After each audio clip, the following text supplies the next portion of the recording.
The Pentagon has signed a Is my Good morning friend. to you, Raquel. Yeah, my man. friend too. Good girl. Good morning to you. And she has different Whole heap of things. kinds of t-shirts, Yeah, different man. sayings, Enough shot me off, man. Enough shot me all off, man. related to the practice. Yeah. I love it. I love it. Good morning to our YouTubers, our friends out there in Radio Land. If you're joining us from the app or from the website, good morning to you as well. I saw Charmaine Walker saying moments ago, let's now pay attention to Tana's what's on my mind. And I want you to pay attention this Yes, morning, ma'am. indeed. So on my mind this morning,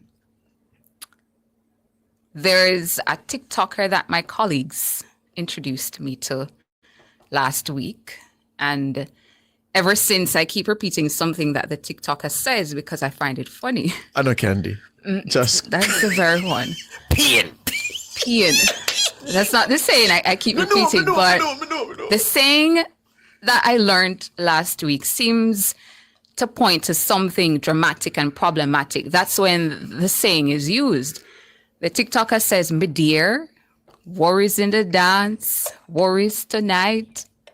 Now, on the weekend, Georgian listeners, my viewers, based on the initial reactions, some thought they had something tangible for the first time on the rural school bus program that would indicate there's worries in the dance. To draw from something you said yesterday, George, this for some was supposed to be the aha moment. We got you now. Finally, something that discredits the whole effort on this program. But the preliminary aha moment would be short-lived as the Minister of Transport again came forward with receipts. The first aha was supposed to be the bus supplier not being a certified dealer of used and new vehicles. A piece of information that was interpreted by some to mean that somehow the process was not above board. The oxygen being given to that was quickly deflated. This after the explanation that the supplying company didn't need that dealer certification, as the school buses were being brought into the country, into Jamaica, and going straight into the custody of the Ministry of Transport for a state-led program. These aren't units that the supplier was sourcing to take custody of and place in a mart or stockpile for sale in Jamaica.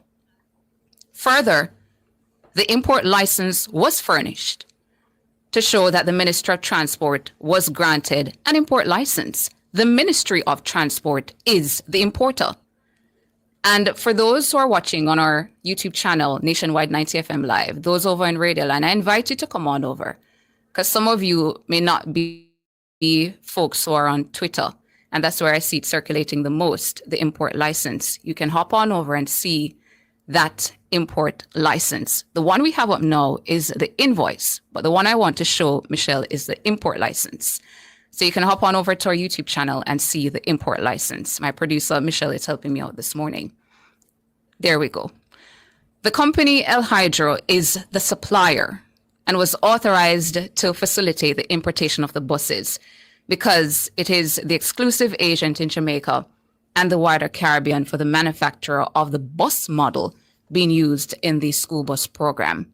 The company was importantly subjected to the public procurement process after it had submitted its unsolicited proposal. Then persons went, but, these are decommissioned buses, and aha, the buses didn't have any pre-shipment inspection certificates as this was waived. So decommissioned suggests the units are unusable. This is not the fact. The facts are the units are about 10 years old with a mileage of about 60 to 100,000 and carrying an overall mileage capacity of 500,000 on the engine and transmission, and will not require any major overhaul until the next 10 to 15 years. These are older used buses that were inspected by the Department of Transport in the United States for 2025 and passed, importantly, as fit and proper. And again, Michelle is showing you those fit and proper, or one of the fit and proper certificates on one of the buses, to give you an example of what was placed on them after that specialized inspection carried out by the Department of Transport in the US. Then the Jamaica Urban Transit, with its engineers, traveled to the US and carried out its own inspections without registering any abnormal findings. That's layer 2. And then the third layer of inspection is being provided by the Island Traffic Authority, that is mandated to test vehicles to ensure fitness, roadworthiness, and general compliance with standards of safety.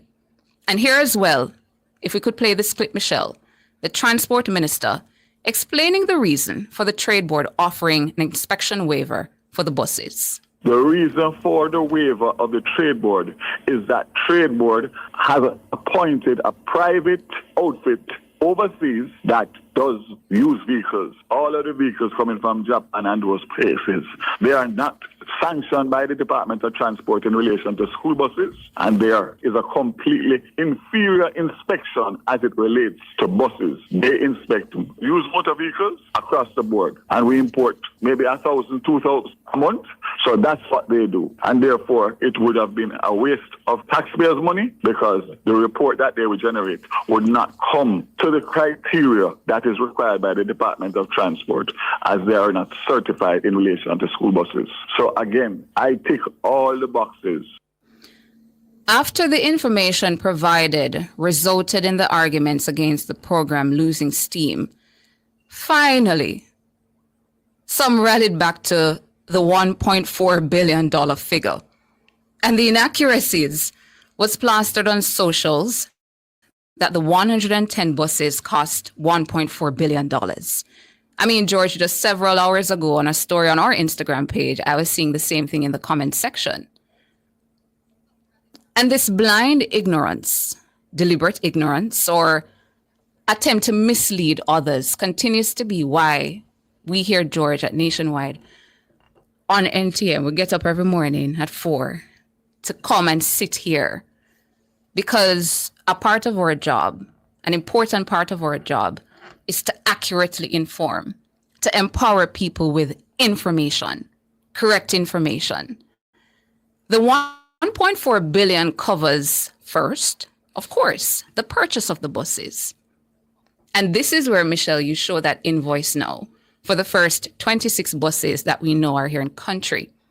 You'll see that each of the units, perhaps you'll have to zoom it up a little later on, but each of the units cost between $10,000 and $20,000.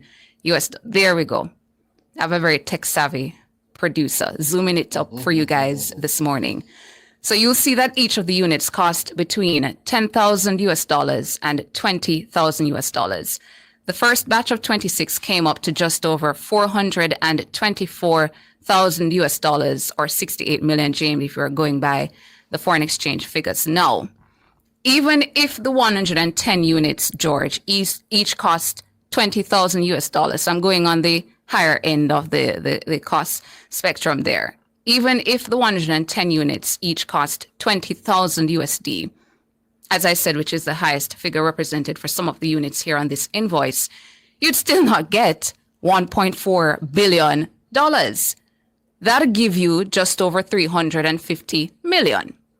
Buses aside, my friends, the rest of this 1.4 billion funding covers inland freight, sea freight, duties, parts for the buses for not a month, 2 months or 3 months or for a quarter, a whole year. And then we have a 3-year maintenance contract that is covered in this 1.4 billion. Cameras for all 110 buses. And then not just 1 or 2 or 3 cameras, each bus has 5 cameras. The installation of a cashless system for fare collection. And importantly, the refurbishing of the buses. Because up to last evening, people are still asking about the doors on the buses. I cannot believe this. People are still asking, are making this big deal about the doors on the buses. after it has been said so many times. That's a part of the refurbishing and a part of the 1.4 billion. To where I started, to my mind, there's no worries in the dance on this one. Not at this time. I, however, think we're at a point where some people are just opposing for opposing's sake and being unreasonable, even in the face of evidence. Because I wouldn't be surprised if after all of this, in this What's on My Mind segment, with the evidence right there, an hour from now or so, you'll have people who come back, pushing back again. So being unreasonable, opposing for opposing's sake, even in the face of the evidence right there. For motives made obvious, because some of them, the motive is obvious, or reasons best known to them, as I said, the pushback will continue. I think folks should leave them be and place our attention on a critical leg of this important program for our children. That critical leg being its operationalization come September morning. And that's what's on my mind. Yeah. The next phase now. The next phase. But the next phase in the pushback, people were stoned the bus down, as they did the brand new JUTC bus down. So we stay. Yeah. So yeah. Oh boy.